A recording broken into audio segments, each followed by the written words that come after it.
Assalamualaikum warahmatullahi wabarakatuh. Jumpa lagi sama aku Ratri Anissa dalam sekilas info Mugaru. Nah, kali ini aku akan menyampaikan nih info tentang 3 ekstrakurikuler unik di SMP Muhammadiyah 3 Waru yang tidak dimiliki oleh SMP yang lain. Yang pertama, ekstrakurikuler kewirausahaan. Di ekstrakurikuler ini, para siswa diajarkan bagaimana cara menjadi wirausahawan. Kegiatannya adalah membuat produk olahan, mengemas, dan memasarkannya. Diharapkan dengan mengikuti ekstrakurikuler ini, para siswa memiliki mindset wirausahawan yang sukses. Yang kedua, ekstrakurikuler sinematografi. Di ekstrakurikuler ini, para siswa diajarkan bagaimana caranya membuat film. Mulai dari menulis naskah, menentukan aktor, syuting, editing, dan mengikuti beberapa event lomba tingkat nasional. Diharapkan dengan mengikuti ekstrakurikuler ini, para siswa dapat menjadi produser, sutradara, aktor, dan insan perfilman yang bukan hanya menghibur tetapi juga menginspirasi dan mendidik. Yang ketiga, ekstrakurikuler presenter.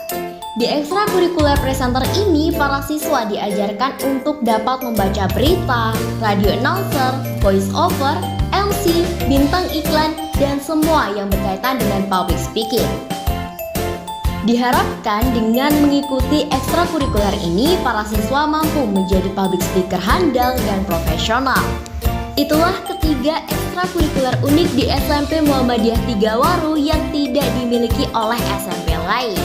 Nah, bagi kamu nih yang ingin menjadi wirausahawan sukses atau ingin menjadi sutradara atau aktor atau mungkin ingin menjadi presenter TV dan penyiar radio serta MC profesional, segeralah bergabung di SMP Muhammadiyah 3 Waru. Aku Ratri Anissa, presenter Mugaru. Sampai jumpa di sekilas info Mugaru berikutnya. Wassalamualaikum warahmatullahi wabarakatuh. Bye bye.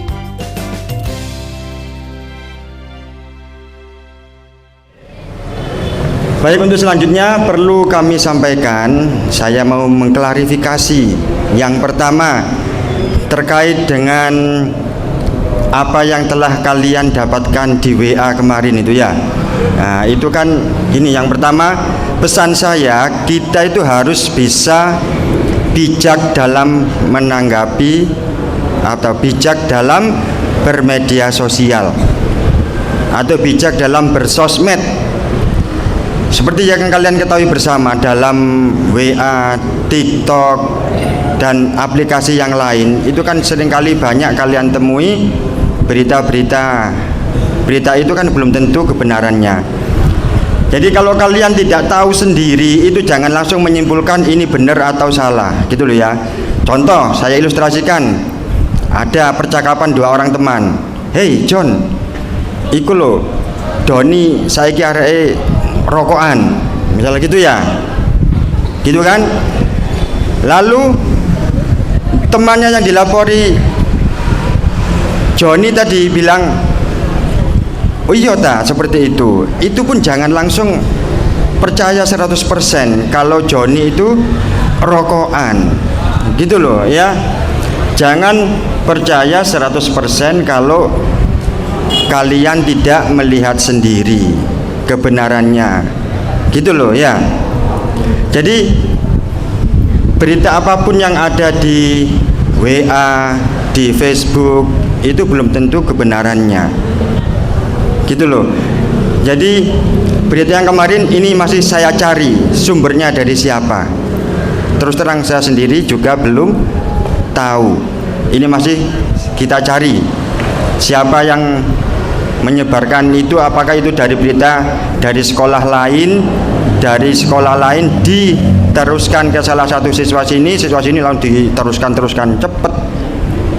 cepet kan, punya grup, misalnya berita itu langsung di share ke grup, langsung berapa orang yang menghuni di grup itu langsung tahu. Nah, orang-orang itu langsung dilempar lagi, akhirnya menyebar luas seperti itu. Jadi istilahnya jangan sekali-sekali langsung percaya dengan berita-berita yang belum jelas atau belum tentu kebenarannya. Bahkan berita yang tertulis aja, misalnya info tertulis, itu juga belum tentu. Sekarang kan zamannya aplikasi, kan ada yang bisa dibuat ngedit, gitu kan? Ya, seperti itu. Kalau dari SMP Mugaru itu biasanya redaksinya itu bagus, misalnya kepada Bapak Ibu wali siswa, gitu kan, yang kami hormati. Lalu di bawahnya itu ada TTD, siapa misalnya yang membuat itu dari Humas, misalnya TTD Waka Humas, TTD Waka Kesiswaan, seperti itu. Enggak langsung kayak kemarin saya dikirimi, saya baca. Nah itu kan tidak resmi dari sekolah. Kalau dari sekolah biasanya mesti Assalamualaikum warahmatullahi wabarakatuh kepada yang terhormat Bapak Ibu wali siswa di tempat atau wali siswa yang kami hormati, seperti itu. Gitu ya. Lalu yang kedua ini terkait dengan tindak lanjut yang menulis atau yang menggambar pemandangan yang tidak indah, ya, pemandangan yang tidak indah yang digambar di toilet lantai 3 itu sudah berkali-kali, sudah 3 kali ini.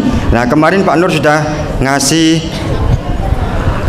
info setelah sholat asar itu, siapa yang mengaku dan mengakui kesalahannya dianggap sudah selesai, sudah lupakan saja masalah itu, asalkan dia tidak akan mengulanginya lagi.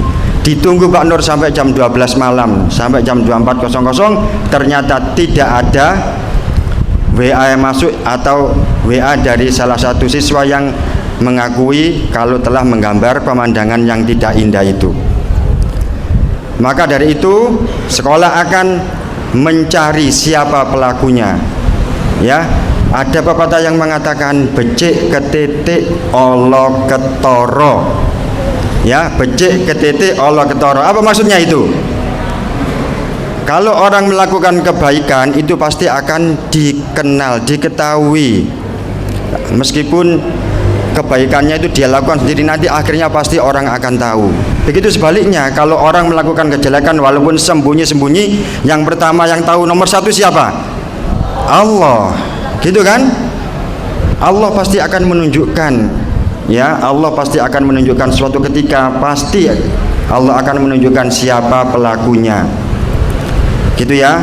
Jadi meskipun dia melakukannya itu tidak ada orang yang lain melihat, pasti Allah akan melihatnya, dan semoga Allah segera menunjukkan siapa pelakunya itu. Dan gini loh, bila kalian melakukan kesalahan, melakukan hal buruk, misalnya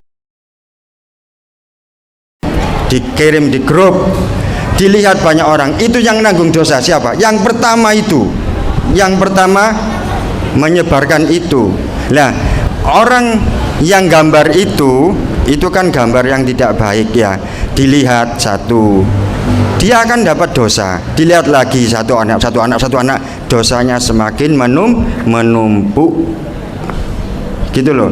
Ya, tadi yang disampaikan oleh Bu Silvi tadi, bila Dajjal menawarkan kenikmatan, kebalikannya Allah akan memberikan siksa. Gitu kan, siksanya Dajjal, surganya Allah, surganya Dajjal, nerakanya Allah, kebalikannya seperti itu. Gitu ya. Lalu yang ketiga, ini tadi saya sidak ke kelas, ternyata ada anak yang sembunyi di kelas, tidak mengikuti kegiatan ini. Saya tidak menyampaikan siapa nama-namanya, pokoknya nanti lihat aja, nanti akan tampil, saya kasih sanksi. Nah kemarin ada yang bilang ke saya, Pak, sanksinya kok istighfar terus ya, Rek? Nah, Pak, sanksinya kok istighfar terus, seperti itu. Lalu saya coba untuk berpikir, selain istighfar, ini sanksi ada 2 pilihan, istighfar sekian kali, istighfar dengan jumlah nominal seperti itu, atau menulis karangan, misalnya pentingnya menjaga kebersihan lingkungan sekolah, minimal 150 kata minim. Nanti topik saya kasih gampang, topiknya banyak sekali, menjaga kebersihan sekolah, pentingnya disiplin, bagaimana cara mengatasi kenakalan remaja di sekolah, banyak sekali tema yang akan saya kasihkan. Nah itu kalau tulisan itu baik, insya Allah nanti akan dimasukkan ke dalam majalah Cakram, gitu loh. Jadi nulis itu nanti juga ada rewardnya. Selain kita memberikan sanksi, juga ada rewardnya. Kalau memang tulisannya bagus, itu nanti akan masuk ke majalah Cakram, atau nanti akan saya tempel di mading itu tulisan yang bagus. Jadi lalu selain itu, selain istighfar, nulis, ya tampil ini, tampil seperti kemarin saya tampilkan untuk memberikan motivasi atau menjadi pemimpin apel, menjadi misalnya muadzin, azan di masjid, terserah seperti itu. Jadi cobalah kalian itu mengikuti aturan sekolah, ikuti aturan sekolah, berjalan di atas aturan sekolah, gitu loh ya. Jangan sampai kalian melakukan pelanggaran yang diulang terus, gitu loh. Jadi melanggar satu kali sudah segera bertobat. Saya tidak akan mengulangi perbuatan saya ini lagi. Jadikan hari ini lebih baik daripada hari kemarin. Besok harus lebih baik daripada hari ini. Itu yang menjadi moto hidup itu, ya. Seperti itu. Jangan sampai melakukan kesalahan yang diulang-ulang, itu akhirnya Bapak Ibu guru juga memandang sebelah mata. Akhirnya kalau sudah jenuh, setiap hari kok telat terus, setiap hari kok bohong terus, seperti itu. Akhirnya sanksi yang diberikan akan lebih berat.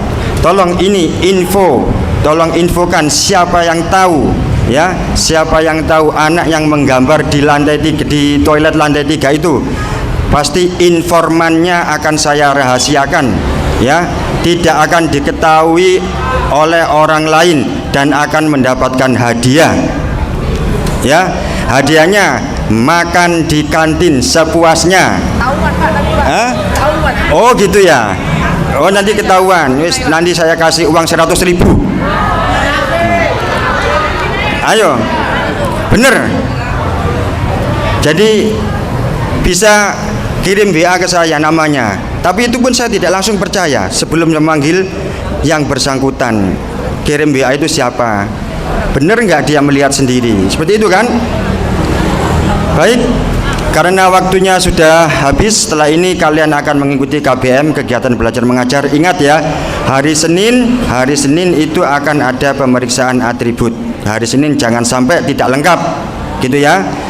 Kalau tidak lengkap, siap-siap tampil di depan. Ada beberapa pilihan sanksinya, ya. Nulis karangan, istighfar, tampil menjadi motivator SMP Mugaru, tampil menjadi pemimpin apel, dan seterusnya, gitu ya. Jadi tolong usahakan jangan sampai melanggar, ikuti aturan sekolah dengan baik, gitu ya. Baik, itulah apa yang bisa saya sampaikan, kurang lebihnya mohon maaf. Saya akhiri. Assalamualaikum warahmatullahi wabarakatuh.